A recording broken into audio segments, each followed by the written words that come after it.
बिस्मिल्लाहिर्रहमानिर्रहीम। अस्सलामु अलैकुम वरहमतुल्लाहि वबरकातुहू। अल्लाह ताला कुरान करीम में फ़रमाते हैं, ए ईमान वालो, रोज़े जिस तरह तुम से पहले लोगों पर फ़र्ज़ किए गए थे, तुम पर भी फ़र्ज़ कर दिए गए हैं, ताकि तुम परहेज़गार बन जाओ। रमज़ान का महीना वो महीना है जिसमें कुरान मजीद नाज़िल किया गया, जो लोगों के लिए सराए सर हदायत है, और इसमें लोगों को सही रहनुमाई की बातें हैं और गलत और सही को अलग अलग कर देने वाली साफ़ और वाज़ेह बातें मौजूद हैं। तुम में से जो कोई इस महीने में मौजूद हो, वो इस पूरे महीने के रोज़े ज़रूर रखे। हज़रत सुलेमान फ़ारसी रज़ियल्लाहु ताला अन्हा से रवायत है कि माह शबान की आखिरी तारीख को रसूलुल्लाह सल्लल्लाहु अलैहि वसल्लम ने हमको एक खुतबा दिया। इसमें आप सल्लल्लाहु अलैहि वसल्लम ने फरमाया, ए लोगो, तुम पर एक अज़मत और बरकत वाला महीना साए अफ़गन हो रहा है। इस मुबारक महीने में एक रात शब कद्र हज़ार महीनों से बेहतर है। इस महीने में रोज़े अल्लाह ताला ने फ़र्ज़ किए हैं और इसकी रातों में बारगाह खुदाबंदी में खड़े होने यानी नमाज तरावी पढ़ने को नफल इबादत मुकर्रर किया है, जिसका बहुत बड़ा सवाब रखा है।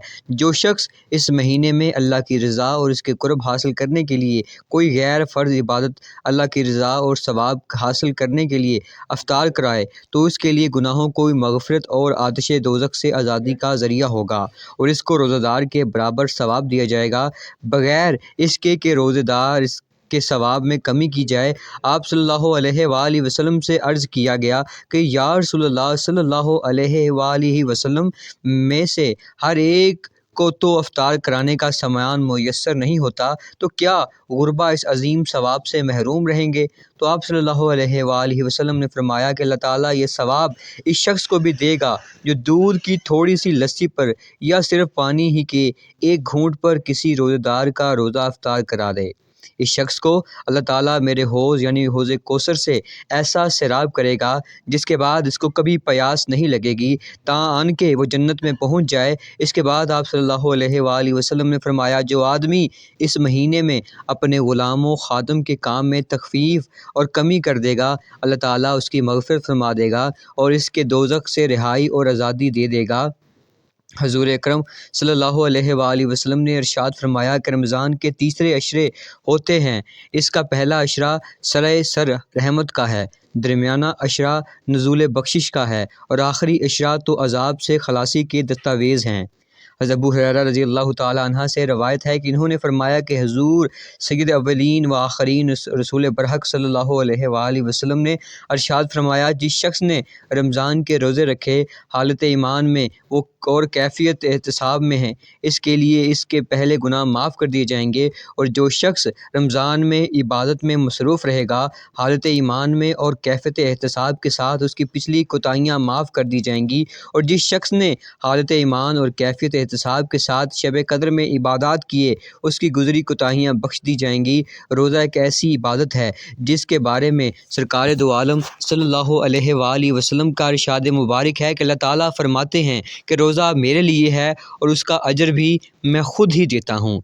यानी ये अल्लाह और उसके बंदे का बराह रास्त मामला है कि बंदा अल्लाह ताला के हुक्म की बजा आवरी में तमाम दिन खाने पीने और नफसानी ख्वाहिशात से रुका रहता है, और इसके इन आदाब की पूरी पाबंदगी का ख़याल व एहसास रखता है, और इन पाबंदियों के मुताबिक अपने दिन रात को गुजारने की काविशें करता है, तो यकीनन अल्लाह ताला इसका अजर ख़ुद ही अता फ़रमाते हैं।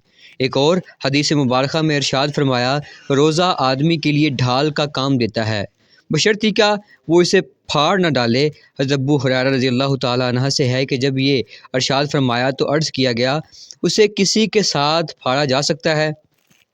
इरशाद फरमाया, झूठ या गीबत के साथ। यानी रोज़े की हालत में झूठ, गीबत, गालम गलोच, लड़ाई झगड़ा और दूसरी इस तरह की बुरी चीज़ों और बुरी बातों से सख्ती के साथ मुमामलत की गई है। हदीस मुबारक है कि जिस किसी ने रोज़े की हालत में बुरी बात कहना और इस पर अमल करना ना छोड़ा, तो अल्लाह को इसके भूखा प्यासा रहने की कोई ज़रूरत नहीं।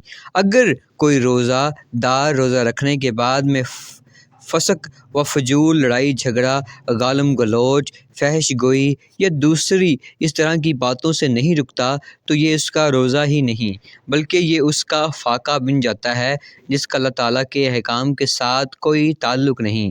ایک اور حدیث مبارکہ میں ہے کہ روزہ صرف کھانے پینے سے رکنے کا نام نہیں ہے بلکہ روزہ تو لغویات اور بری باتوں سے بچنے کا نام ہے۔ حضرت عبداللہ بن مسعود رضی اللہ تعالیٰ عنہ سے روایت ہے کہ جس کے اعضاء حرام کاموں سے نہیں رکتے اس کو میری خاطر نہ کھانے اور نہ پینے کی کوئی ضرورت نہیں۔ جس طرح زبان کو فحش گوئی، غیبت اور جھوٹ سے بچانا ضروری ہے، اس طرح انسان کے دوسرے اعضاء آنکھ، کان، ناک، ہاتھ، پاؤں کو بھی برے افعال سے بچانا ضروری ہے۔ حضرت عبداللہ بن عباس رضی اللہ تعالیٰ عنہ بیان کرتے ہیں کہ ایک حدیث مبارکہ کے الفاظ قدسی ہی کچھ اس طرح ہیں کہ جب رمضان کا مہینہ آتا ہے تو رسول اللہ صلی اللہ علیہ وآلہ وسلم قیدیوں کو چھوڑ دیتے ہیں اور ہر سال کے مراد پوری کرتے ہیں۔ رمضان میں جہاں بہت سی برکات و انعامات ہیں وہیں مسلمانوں کے دوسرے لوگوں کے ساتھ اچھے رویوں کی بھی تلقین فرمائی گئی ہے، اور نبی کریم صلی اللہ علیہ وآلہ وسلم نے ایسے عمل مبارک سے بھی اس بات کی طرف توجہ دلائی ہے۔ گویا رمضان کا مہینہ رسول اللہ صلی اللہ علیہ وآلہ وسلم اس مہینے میں باقی مہینوں کی نسبت بہت زیادہ جد و سخا اور کرم فرماتے۔ دین اسلام میں مسلمانوں کے لیے ہر موقع کے لیے آسانیاں رکھی گئی ہیں، جیسے قرآن مجید میں ارشاد ہوا، ترجمہ: اللہ تعالیٰ تمہارے حق میں آسانی چاہتا ہے اور تمہارے حق میں تنگی ہرگز نہیں چاہتا۔ روزے میں کوئی مسافر ہو یا مریض ہو تو اس کے لیے بھی رخصت کی اس طرح سے اجازت ہے کہ وہ اس حالت میں رمضان کے روزوں کی قضا بعد کے دنوں میں ادا کر دے۔ اگر کوئی شخص عمر کے اس حصے میں ہے یا مرض کی اس حالت میں ہے کہ اس کے سال کے باقی ایام میں کسی بھی وقت روزہ رکھنا ممکن نہیں تو اس کے لیے فدیہ کا حکم ہے۔ ایک اور حدیث مبارکہ میں رسول اللہ صلی اللہ علیہ وآلہ وسلم نے اس مہینے کو صبر اور غمخواری کا مہینہ قرار دیا ہے۔ دینی اصطلاحات میں صبر کے معنی اللہ کے رضا کے لیے اپنے نفس کی خواہشوں کو دبانا اور تلخیوں اور ناگواریوں کو برداشت کرنا ہے، جس سے اس کے اندر ان غربا و مساکین کی ہمدردی کا جذبہ بھی پیدا ہوتا ہے جو ناداری کی وجہ سے فاقوں پر مجبور ہوتے ہیں۔ اللہ تعالیٰ ہمیں تعلیمات قرآنی و سنت نبوی صلی اللہ علیہ وآلہ وسلم پر پورے طریقوں سے عمل کرنے کی توفیق عطا فرمائے، آمین ثم آمین۔ تو ناظرین کرام، یہ تھی ہماری آج کی ویڈیو۔ اگر ویڈیو اچھی لگی ہو تو چینل کو سبسکرائب ضرور کر دیجیے گا۔ جزاک اللہ خیرا کثیرا۔ اپنے ہوسٹ عدنان صفدر کو دیجیے اجازت۔ اللہ حافظ۔